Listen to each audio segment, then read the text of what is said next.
ఈరోజు మనం chicken fry చేసుకోబోతున్నాము. Chicken ఫ్రైకి కావాల్సిన ఒక అరకిలంత చికెన్ తీసుకొని బాగా 2 సార్లు కడిగి పెట్టుకోవాలి. కడిగి పెట్టుకున్న చికెన్ని ఇప్పుడు స్టవ్ వెలిగించుకొని దాంట్లో కొద్దిగా నూనె వేసుకోవాలి.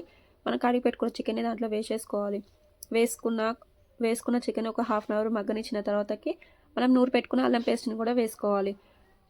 అల్లం పేస్ట్ బాగా చికెన్కి బాగా మగ్గిన తర్వాతకి ఉప్పు, కారం, పసుపు వేయాలి.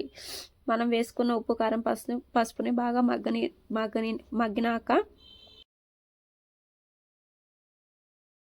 మగ్గినాక మనం నూరు పెట్టుకున్న గరం మసాలాను కూడా వేసేసుకోవాలి.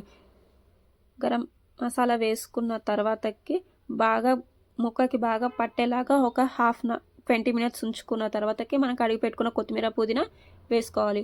వేసుకున్నాక ఒక 1 మినిట్ ఉంచుకుంటే మనకి కావాల్సిన చికెన్ ఫ్రై రెడీ అయిపోతుంది. Please do like, share, subscribe to our channel.